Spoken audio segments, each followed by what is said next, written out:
Estamos examinando las relaciones de lo cognoscitivo con la ciencia y la filosofía.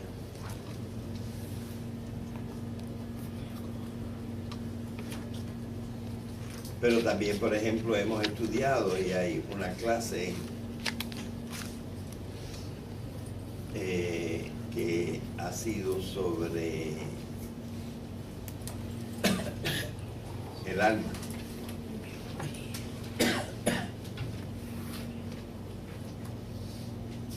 Porque tenemos que ir como perfilando bien qué se puede decir del alma. Ahí, trae las pastillitas.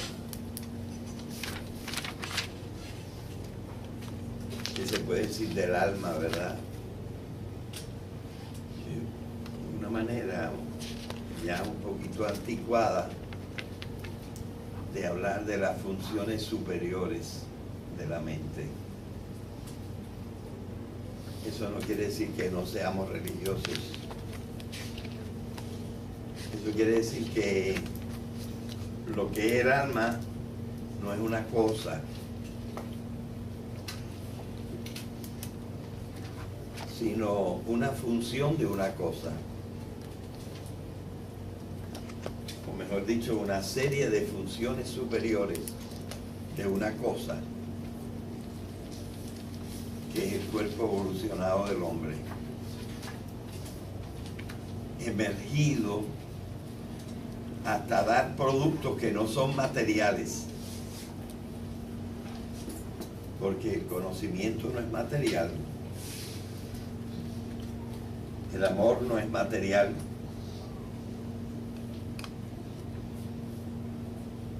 y los sentimientos no son tampoco materiales completamente.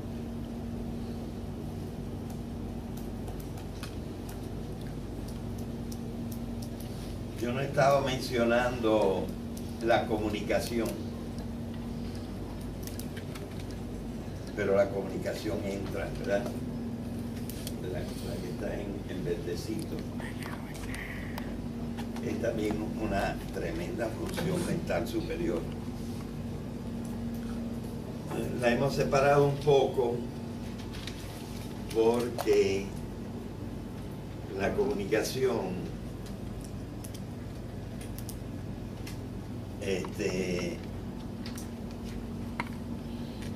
es social y es como otro aspecto del hombre. Para comunicarse se necesita hacer por lo menos dos.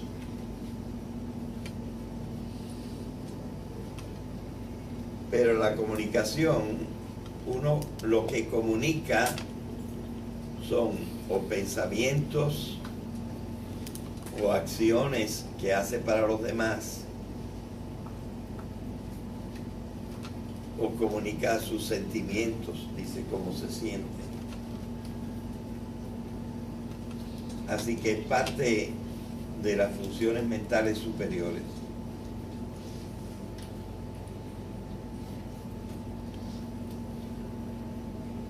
Bueno, pero de las funciones mentales superiores hasta ahora estamos estudiando la primera. O mejor dicho, estamos estudiando qué hemos hecho los seres humanos con la primera función mental superior, nuestra cognición.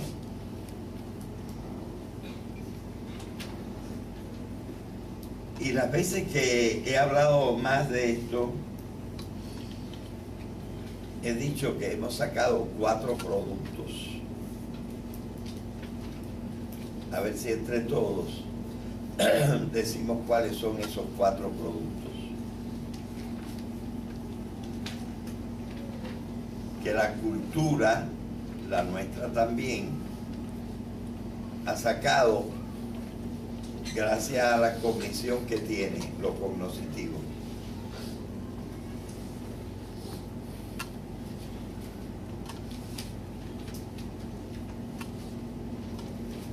cuáles son esos 4 productos. Ahora lo estoy llamando productos, antes no lo llamé productos, y quizás por eso no saben.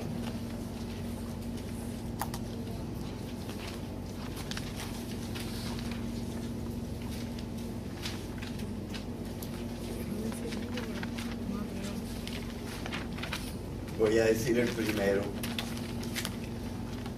Los saberes populares. La gente sabe y ha organizado sus saberes populares sobre cómo tratar a los niños, sobre cómo cocinar, las plantas que dan buen sabor a la comida, las plantas que curan, cómo tratar a los vecinos. Son saberes populares.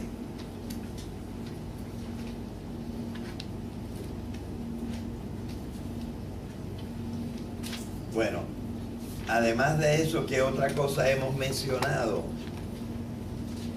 que tienen las culturas?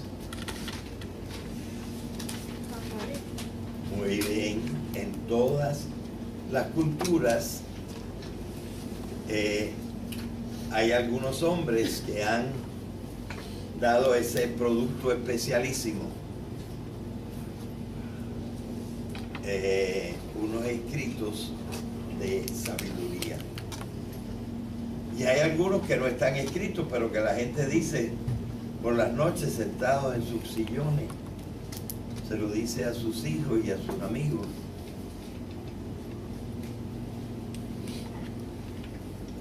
Pero también están en ciertos libros que todas las culturas tienen después de que se aprendió a escribir.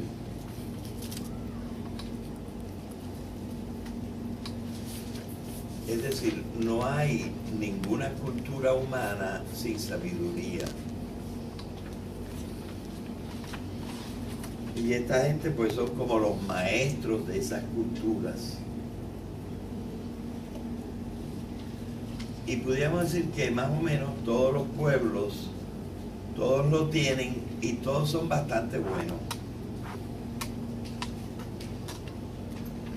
Claro, también se puede corromper. Y ciertas personas o ciertos grupos en las culturas deciden hacer cosas fatales. Pero en general, hasta ahora, todas las culturas han producido alguna cosa buena. Bien. Así que estas son las dos primeras. Los saberes populares y la sabiduría.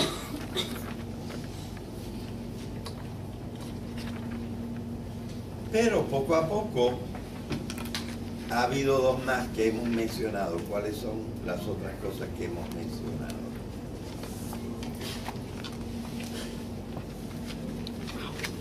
¿Ah? La ciencia y la filosofía, que son las que están escritas ahí. Y ahora algunos se pudiera preguntar, ¿por qué si son 4, nada más estás hablando de 2? Porque ahí nada más están puestos lo científico y lo filosófico. Bueno, mi explicación de eso sería lo siguiente. La ciencia es como un refinamiento de los saberes populares.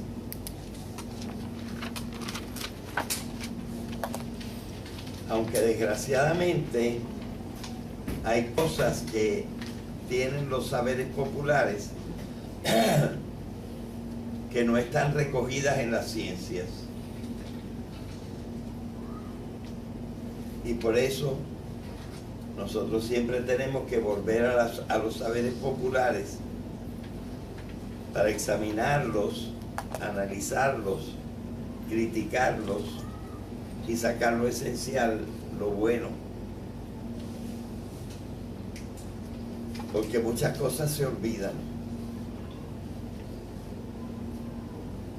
Pero podemos considerar la ciencia como un refinamiento de los saberes populares. Y claro, también un acrecentamiento. Porque ahora hay muchas cosas que nunca estuvieron en los saberes populares y de los cuales ahora sabemos y podemos decir y hablar. ¿Verdad?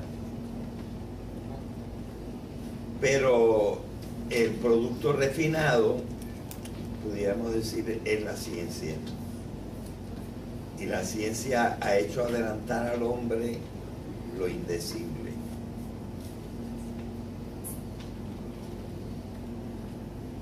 Yo creo que, y yo no soy el único que lo digo,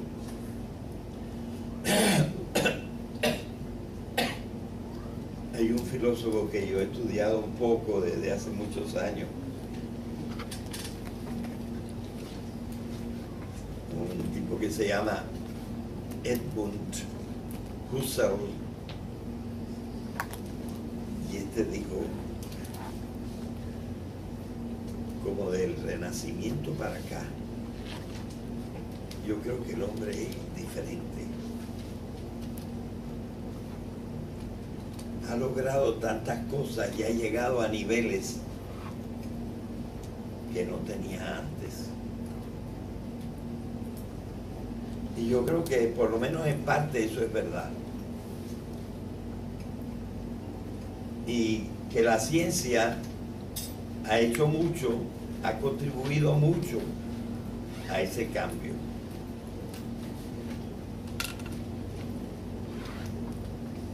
El hombre está irreconocible con las cosas que ahora conoce y puede manejar. Y entonces su concepción del mundo pues se va transformando. Y eso gracias a ese producto de las culturas que se llama las ciencias. Y las culturas son muchas. Y entre ellas está la nuestra. ¿Cómo se llama la nuestra? La cultura occidental. La cultura occidental. Y podemos decir que la cultura occidental se ha distinguido mucho en la producción de ciencia.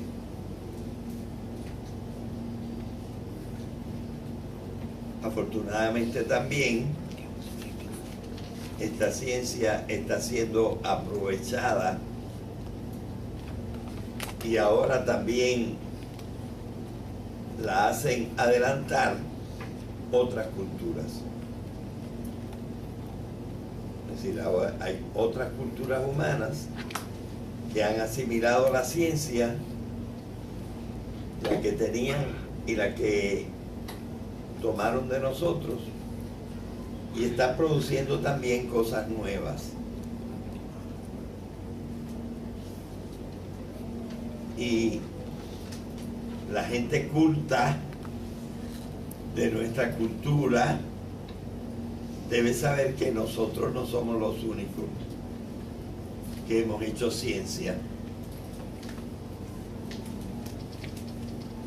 ni los únicos que hemos tenido sabiduría. Ok. Y ahora hace falta decir primero una primera palabrita sobre la filosofía, que es la cuarta que no hemos mencionado.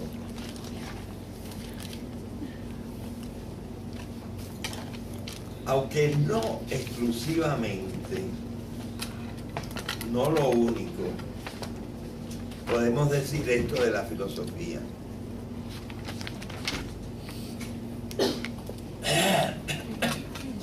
En gran parte, la filosofía es la forma que ha tomado la sabiduría en Occidente.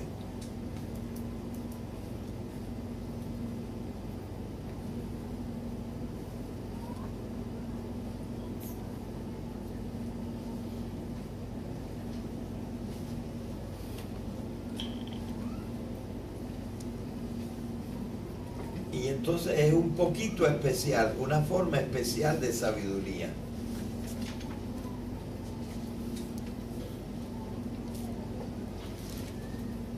Bueno, la filosofía no está únicamente en Occidente, pero ha sido desarrollada principalmente en Occidente.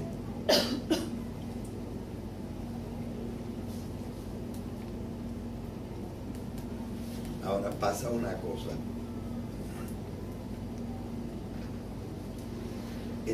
Lo que voy a contar ahora lo pueden entender como un paréntesis.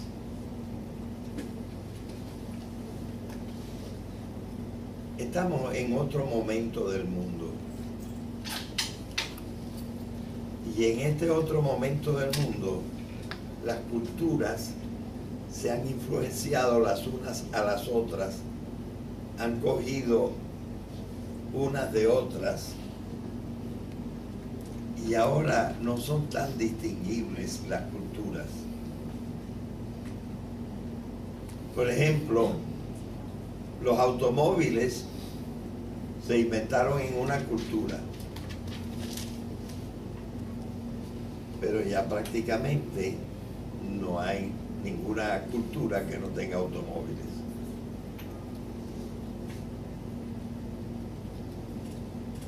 Es decir, por primera vez está apareciendo lo que algunos filósofos llaman la humanidad. Antes nosotros éramos un reguerete de gente.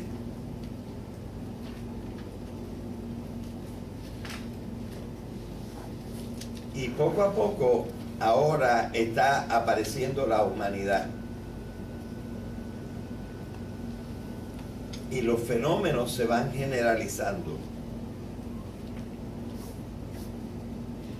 Tanto que a este periodo le hemos dado un nombre especial.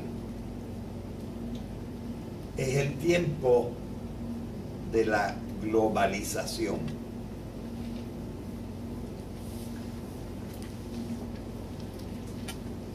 Hay un filósofo que yo estimo mucho,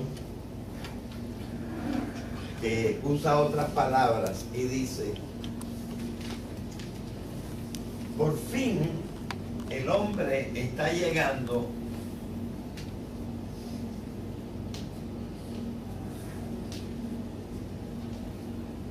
a completar su hominización. Es decir, se está haciendo un verdadero ser humano. Antes era un chorrete de gente por aquí y por allá, pero los fenómenos se han ido uniendo los unos con los otros y tenemos un principio de humanización.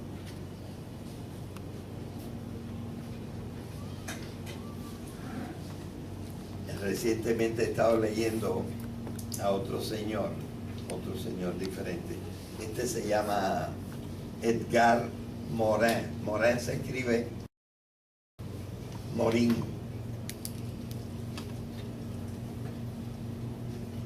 Dice, bueno, el hombre está adelantando un poquito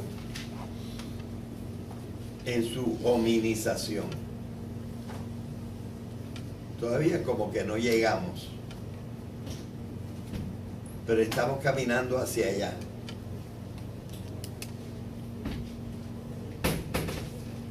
Y el otro señor, que no sé si he citado aquí en clase, a quien yo le hago mucho caso, es un cosmólogo que se llama Eric Chaisson.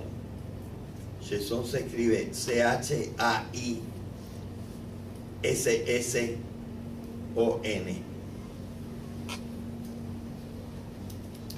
Y este dice: estamos a medio camino entrando en la era de la vida. O sea, este no habla de esa vida especial que se llama el hombre, este habla un poquito más bajito. Dice, todavía no se ha desarrollado completamente la era de la vida.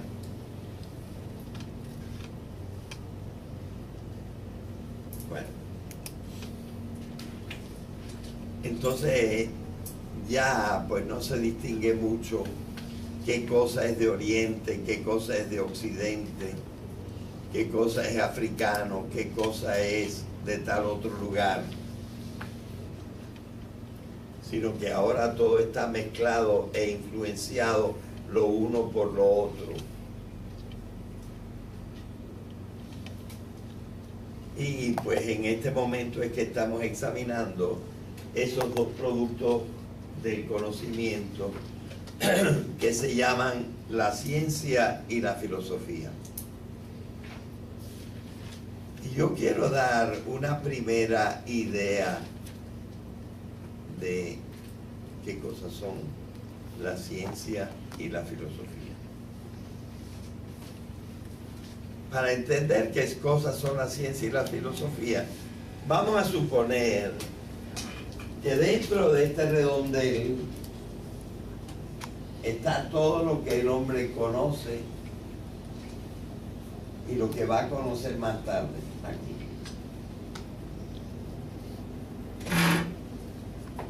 Y entonces una gente le interesa y se pone a aplicar su conocimiento a las cosas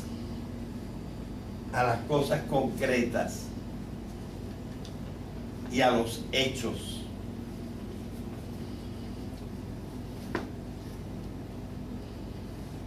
Los fenómenos, las cosas concretas y los hechos. Y esa gente son la que va a desarrollar la ciencia. Se llegaron a fijar en las células. Se llegaron a fijar en los átomos.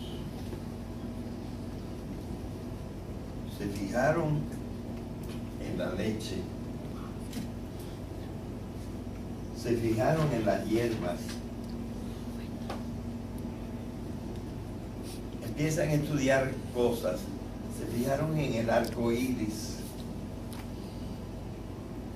Se fijaron en las estrellas, cosas. Y en hechos. Por ejemplo, la lluvia. Por ejemplo, un crimen. Cosas concretas. Lo que pasó ayer. Lo que hay en Naguabo. Cosas concretas. La ciencia estudia prácticamente las cosas concretas.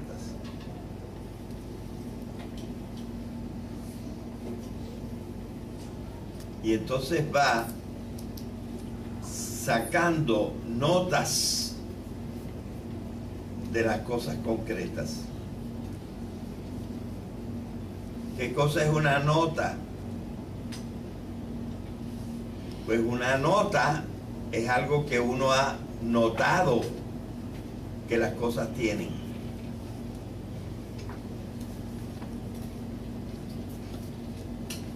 Entonces la ciencia escoge las notas más importantes para describir las cosas concretas. Por ahí empieza la ciencia.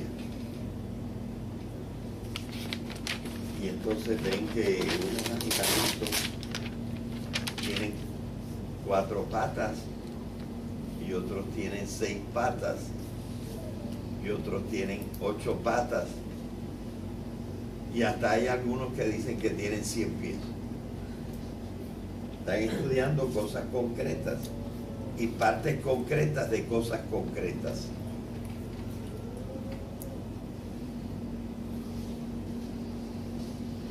Pero no pueden dejar de sacar otras conclusiones que ya no son cosas tan concretas.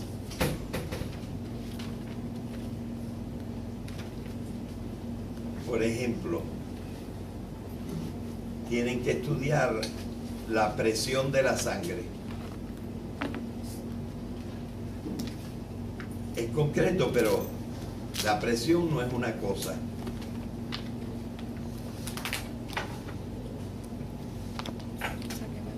La presión se forma porque la sangre tiene que pasar por unos tubitos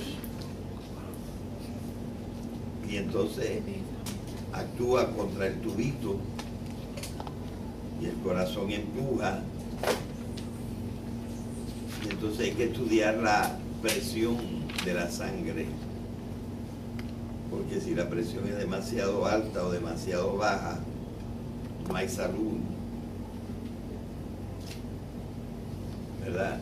Y se van desarrollando algunos conceptos concretos sobre las cosas.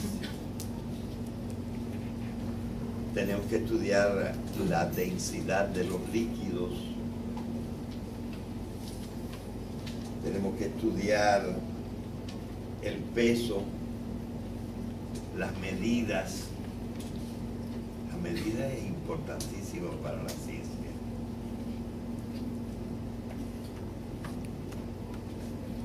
Estas medidas pues hay que tratarlas matemáticamente, de manera que aparecen unos conceptos que son los de aquí adentro para explicar las cosas concretas. Por cierto, yo en filosofía estoy llamando a esos objetos de la ciencia, esas cosas concretas, los estoy llamando los constituyentes individuales de la realidad. ¿De qué está constituida la realidad? Constituida la realidad de un individuo y otro individuo y otro individuo y otro individuo que ponemos en una clase y otros individuos que ponemos en otra clase y otros individuos que ponemos en otra clase. Pero ya al ponerlos en otra clase, estamos metiendo las cosas concretas en conceptos. Porque las clases son conceptos. Estos son animales, estos son plantas, estos animales son mamíferos, estos son invertebrados, etcétera. O sea, la ciencia está volcada más bien sobre las cosas y sobre los fenómenos.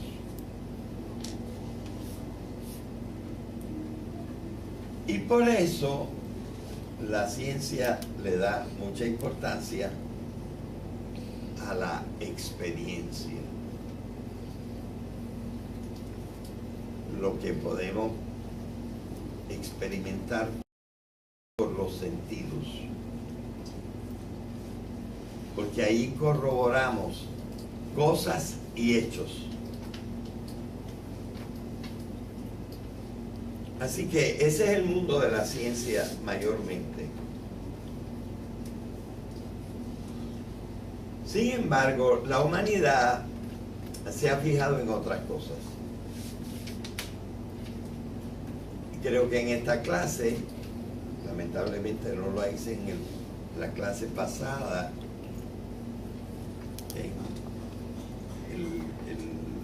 ¿qué día es hoy? Miércoles. Miércoles. Pues no la dije el lunes. Pero aquí yo sí mencioné a Parménides. Y Parménides dijo, a mí que no me hablen de cosas, que no me hablen de fenómenos. Todo es ser.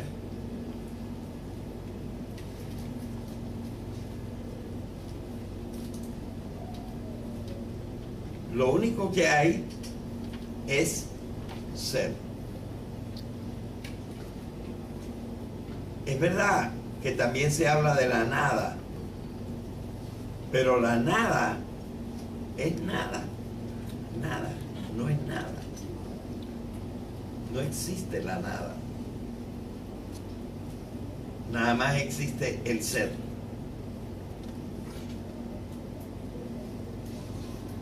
Y entonces también se ponen a hablar de la verdad. La verdad no es una cosa.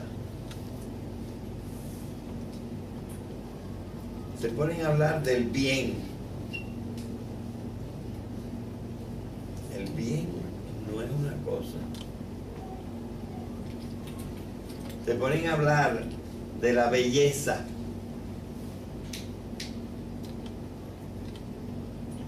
Se ponen a hablar de causas. Se ponen a hablar de la distinción entre ser y fenómeno.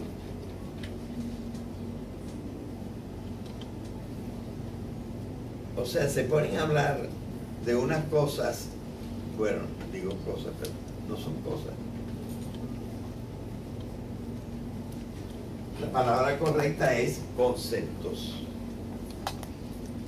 Los conceptos no son cosas.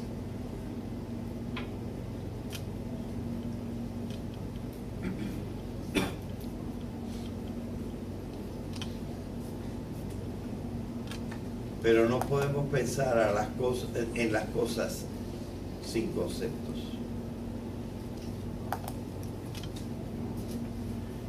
Y los conceptos finalmente se sacan de las cosas.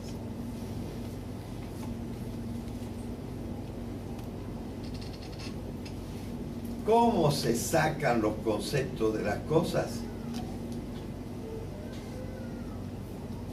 Por un proceso mental que se llama la abstracción.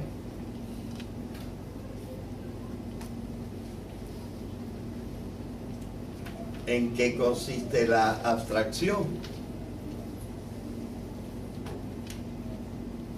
En sacar notas importantes de las cosas. Ahí están las cosas y tú notas algunas cosas en las cosas que son más importantes que otras. Con las notas esenciales tú formas los conceptos. Esa es la abstracción. En la página del profesor está un artículo mío que yo escribí sobre el proceso de abstracción y cómo se debe estudiar en la escuela y en la universidad la abstracción.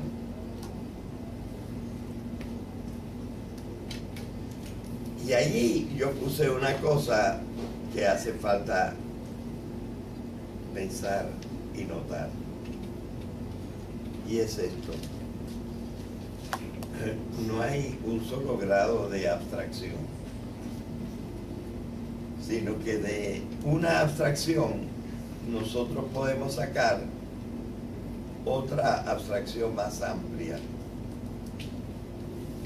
Y de la segunda abstracción podemos sacar una tercera abstracción más amplia. Y de esa tercera podemos sacar una cuarta.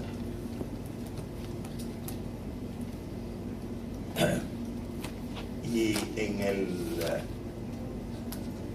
este articulito yo hice un cuadrito en que llegué hasta la abstracción número 16.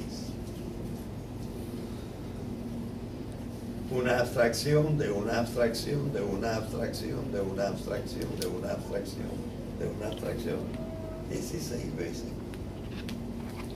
en el ejemplito que yo puse. Es decir, que los conceptos pueden ser más cerca de las cosas o menos cerca de las cosas.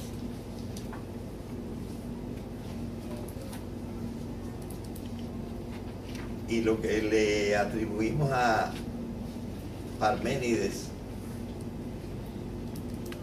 y lo alabamos por ello es que encontró el concepto más amplio que contiene a todos los demás. El concepto de ser.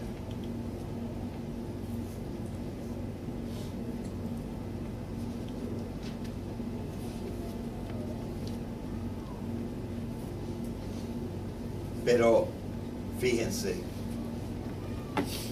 no puede haber un estudio serio de las cosas y de los hechos si de las cosas y los hechos nosotros nos sacamos notas con las cuales poder describir esas cosas.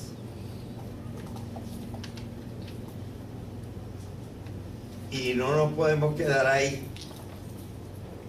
sino que esas cosas después, a ese nivel, las volvemos a estudiar y sacamos otras conclusiones, cada vez más abstractas. Los hombres en las diversas culturas, y sobre todo en la nuestra, han empezado a hacer estas abstracciones y a construir la ciencia y ver las relaciones entre una ciencia y otra. Y también han pensado de este lado y han sacado las ideas más generales posibles.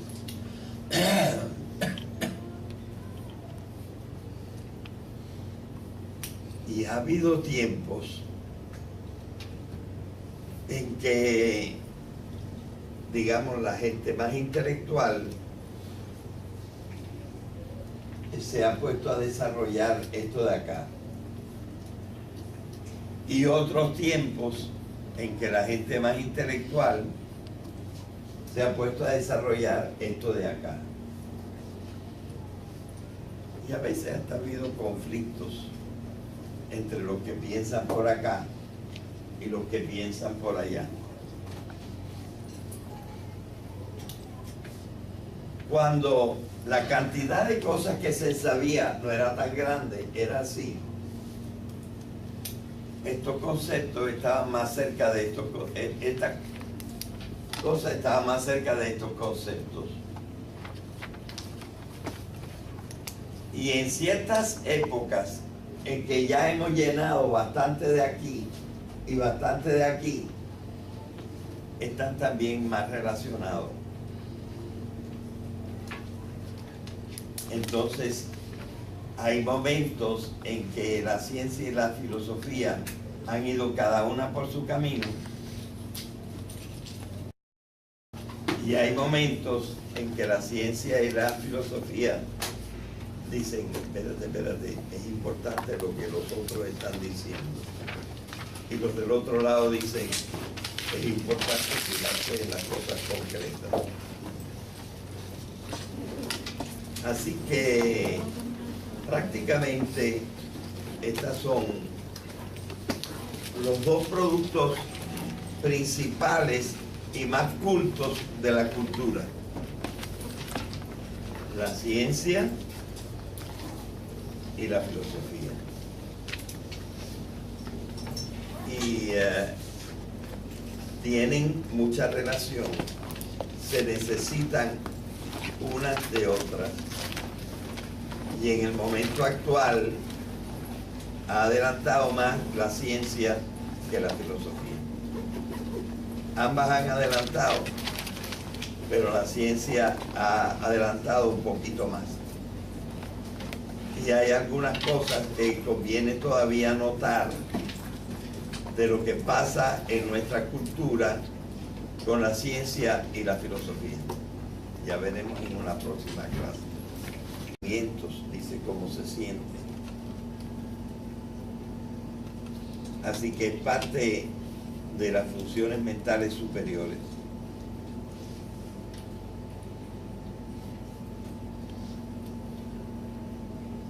Bueno, pero de las funciones mentales superiores hasta ahora estamos estudiando la primera. O mejor dicho, estamos estudiando qué hemos hecho los seres humanos con la primera función mental superior, nuestra cognición.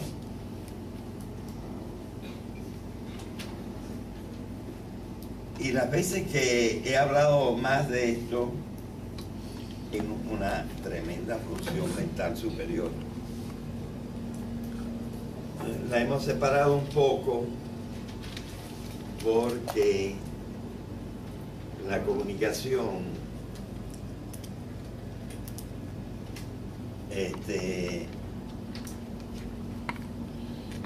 es social y es como otro aspecto del hombre.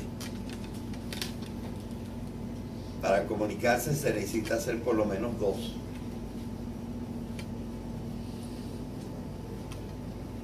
Pero la comunicación, uno lo que comunica son o pensamientos o acciones que hace para los demás, o comunica sus sentimientos del alma. Ahí trae las patillitas. ¿Qué se puede decir del alma, verdad? De una manera ya un poquito anticuada de hablar de las funciones superiores de la mente. Eso no quiere decir que no seamos religiosos. Eso quiere decir que lo que es el alma no es una cosa, sino una función de una cosa. O mejor dicho, una serie de funciones superiores de una cosa.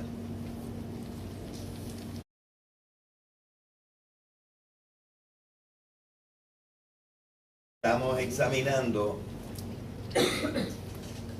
las relaciones de lo cognoscitivo con la ciencia y la filosofía.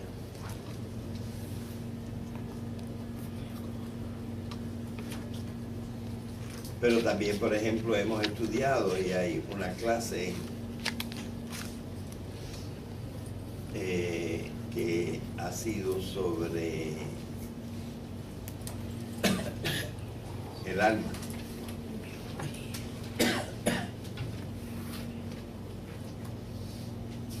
Porque tenemos que ir como perfilando bien qué se puede decir que es el cuerpo evolucionado del hombre,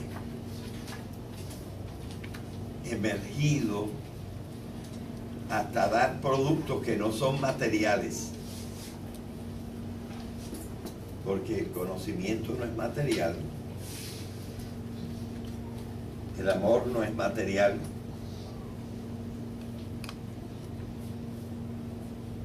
y los sentimientos no son tampoco materiales completamente.